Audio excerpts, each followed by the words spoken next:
សួស្តីអ្នកនរអ្នកទាំងអស់នេះស្គាល់ A1C A1C គឺជាកម្រិត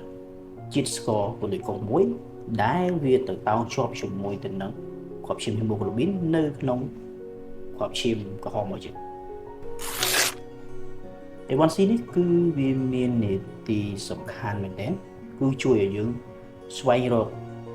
តាក់ទងជាមួយនឹងការធ្វើរោគវិនិច្ឆ័យថាតើយើងមានជំងឺទឹកនោមផ្អែមឬក៏អត់ចុះពេលណាទៅបានយើងដឹងថាក្នុងខ្លួនប្រាណយើងមានជំងឺទឹកនោមផ្អែមតើហីម៉ូក្លូប៊ីនចាប់ពីចំនួនប្រមាណដែលយើងចាត់ទុកថាអ្នកជំងឺគាត់មានបញ្ហាជំងឺទឹកនោមផ្អែមអញ្ចឹងនៅក្នុងពេលនេះគឺខ្ញុំនឹងជម្រាបជូនអ្នកទាំងអស់គ្នារបៀបមើលអំពី hemoglobin A1C នៅពេលដែលអ្នកទាំងអស់គ្នាបានចាប់ផ្ដើមជួបនៅគ្រាប់ឈាម hemoglobin A1C ប្រសិនបើ hemoglobin A1C របស់អ្នកទាំងអស់គ្នាតិចជាង 5% នោះមានន័យថាអ្នកទាំងអស់គ្នាគឺធម្មតាមិនមានជំងឺទឹកនោមផ្អែមនោះទេ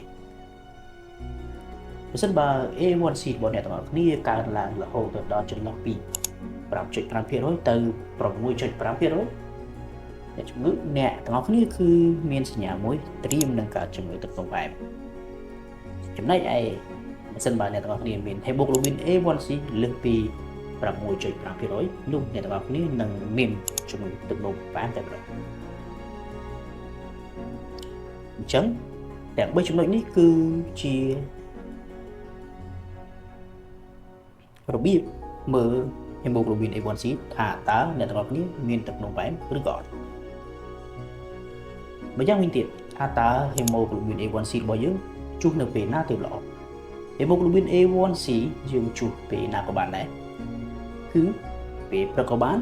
ហូបអីហើយចាំជួសមើល hemoglobin ក៏បានជាធម្មតា hemoglobin នេះគឺវាប្រែប្រួលចន្លោះយ៉ាងតិចចន្លោះពី2ទៅ3ខែទើបវាចាប់ផ្ដើមប្រែប្រួលបើសិនបើអ្នកទាំងអស់គ្នាទើបតែជួសមើល hemoglobin A1C នៅក្នុងខែនេះហើយអ្នកទាំងអស់គ្នាចាប់ផ្ដើម check មើល hemoglobin នៅខែបន្ទាប់ hemoglobin របស់អ្នកទាំងអស់គ្នាមិនមានការប្រែប្រួលអ្វីច្រើននោះទេប៉ុន្តែបើសិនបើអ្នកទាំងអស់គ្នាជួសមើលនៅក្នុងខែនេះមើល hemoglobin A1C 3ខែបន្ទាប់អ្នកទាំងអស់គ្នាចាប់ផ្ដើមជួសមើលម្ដងទៀតនោះអ្នកទាំងអស់គ្នានឹងឃើញការប្រែប្រួល hemoglobin របស់អ្នកទាំងអស់គ្នានោះគឺប្រែប្រួលយ៉ាងខ្លាំងមែនទែនបើសិនបើអ្នកទាំងអស់គ្នាគិតថាវីដេអូនេះល្អសូមអ្នកទាំងអស់ជួយចែករំលែកវីដេអូនេះទៅកាន់មនុស្សជាទីស្រឡាញ់របស់អ្នកទាំងអស់គ្នាហើយបើសិនជាអ្នកទាំងអស់គ្នាទើបតែតាមដាននៅក្នុង channel របស់ខ្ញុំនេះទេសូមមេត្តាជួយ subscribe នៅ channel របស់ខ្ញុំដើម្បីទទួលបានគន្លឹះល្អៗ